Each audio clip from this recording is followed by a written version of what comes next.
Assalamualaikum warahmatullahi wabarakatuh. Ketemu lagi dengan saya Widya Kusumawardani.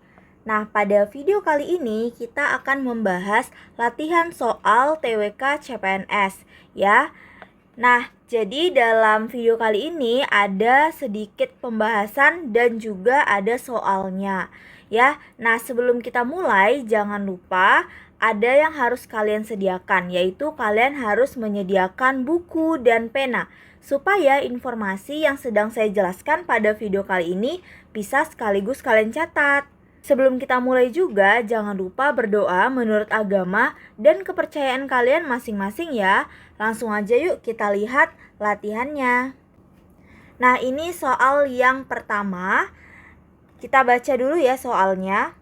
Dengan adanya globalisasi dan komunikasi antar bangsa yang semakin terbuka, kita dapat mencontoh tata nilai sosial budaya dan sikap hidup dari bangsa lain yang sangat baik. Ya, kecuali, jadi pada soal nomor 1 yang ditanya kecuali yang baik, ya berarti yang buruk. Kita lihat opsinya. A. Disiplin.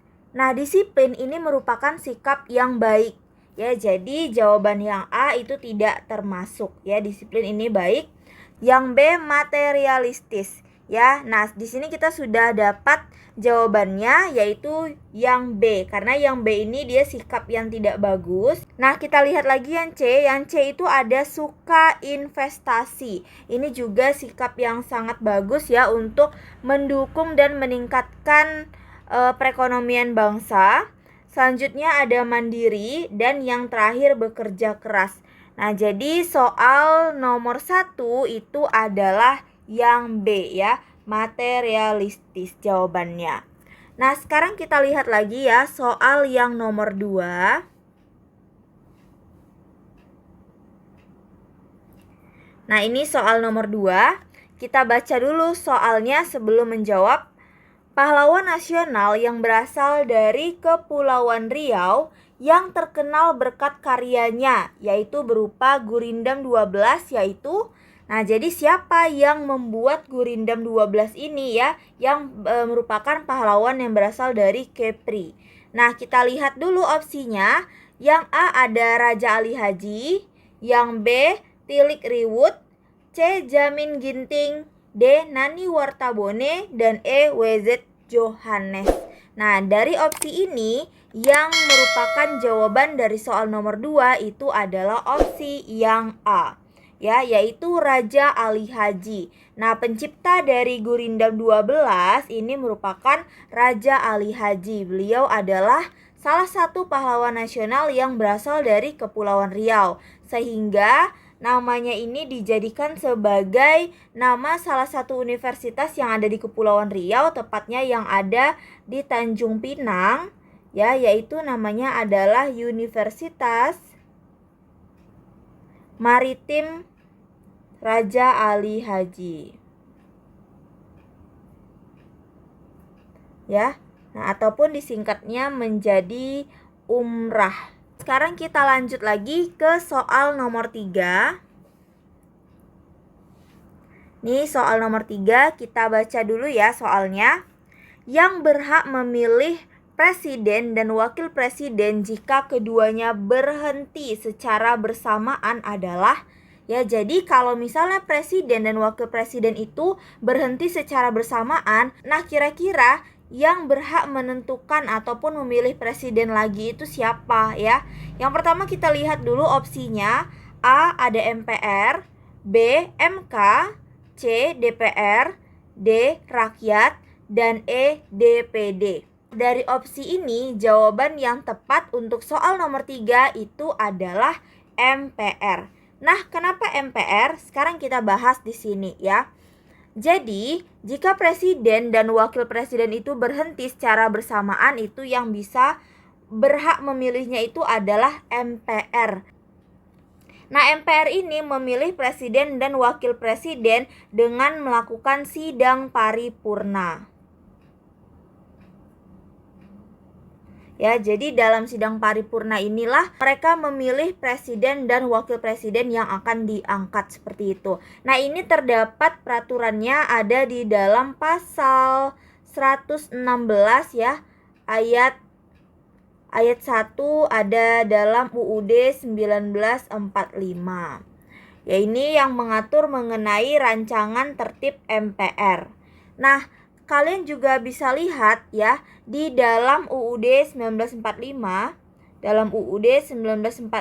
pasal 117 yaitu ayat 8 masih tentang rancangan tertib MPR. Ini mengatakan bahwa MPR memberitahu kepada fraksi di mana memperoleh suara terbanyak dalam pemilu untuk memberikan nama calon presiden dan wakil presiden yang akan menggantikan presiden dan wakil presiden yang berhenti dengan disetujui oleh MPR seperti itu. Jadi dalam peraturan ini ya, itu MPR akan memberitahu fraksi kepada fraksi yang mendapatkan suara terbanyak. Nah, seperti itu, yang mendapat suara terbanyak. Jadi fraksi ini dia akan mengusulkan ataupun akan memberikan calon nama presiden ya. Calon nama presiden dan wakil presiden yang akan diusulkan. Nah, calon presiden dan wakil presiden ini harus tetap disetujui oleh MPR sebelum nantinya dipilih oleh MPR untuk menggantikan presiden dan wakil presiden yang berhenti secara bersamaan itu. Seperti itu ya. Nah, sekarang kita lanjut lagi soal nomor 4. Nah, ini dia soal nomor 4. Kita baca dulu soalnya. Pada tanggal 27 sampai 28 Oktober 1928 diadakan Kongres Pemuda kedua di Jalan Kramat nomor 106 Jakarta yang dipimpin oleh jadi siapa yang memimpin pada saat itu Kongres Pemuda yang kedua ini? Kita baca dulu opsinya. A. Sugondo Joyopuspito, B. M. Yamin, C. Aka Gani, D. Tio Jen Kui, E. Wongso Negoro. Nah, jadi jawaban untuk soal yang nomor 4 itu adalah Sugondo Joyopuspito. Nah, jadi Sugondo Joyopuspito ini dia merupakan perwakilan dari PPPI ya, ataupun Perhimpunan Pelajar-Pelajar Indonesia yang menghasilkan keputusan penting yaitu berupa Sumpah Pemuda. Nah, jadi jawaban soal nomor 4 itu adalah Sugondo Joyopuspito ya. Nah, selanjutnya kita lihat lagi soal yang terakhir. Ini soal nomor 5 ya, sekaligus soal terakhir untuk video pembahasan soal kali ini. Kita baca dulu ya soalnya. Pemberian tugas dari pemerintah pusat kepada pemerintah daerah untuk melakukan tugas-tugas tertentu. Ini merupakan pengertian dari A. Asas akuntabilitas, B. Asas otonomi, C. Asas tugas bantuan, D. Asas desentralisasi, E. Asas dekonsentralisasi. Nah, jadi jawaban yang tepat untuk soal nomor 5 ini adalah asas desentralisasi ya. Jadi jawabannya itu adalah yang D. Jadi desentralisasi ini adalah pemerintah pusat memberikan kebebasan kepada pemerintah daerah untuk melakukan tugas-tugas tertentu ataupun melakukan sendiri urusan rumah tangganya seperti itu ya. Tapi dengan catatan ada hal-hal yang tidak bisa diatur oleh pemerintah daerah seperti itu.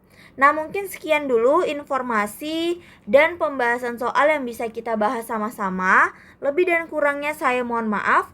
Terakhir, sebelum saya tutup, saya minta dukungannya untuk channel ini dengan cara like, komen, subscribe, dan di-share ke seluruh sosial media yang kalian punya, supaya kita bisa belajar bersama. Akhir kata, saya ucapkan wabillahi taufiq wal hidayah. Wassalamualaikum warahmatullahi wabarakatuh.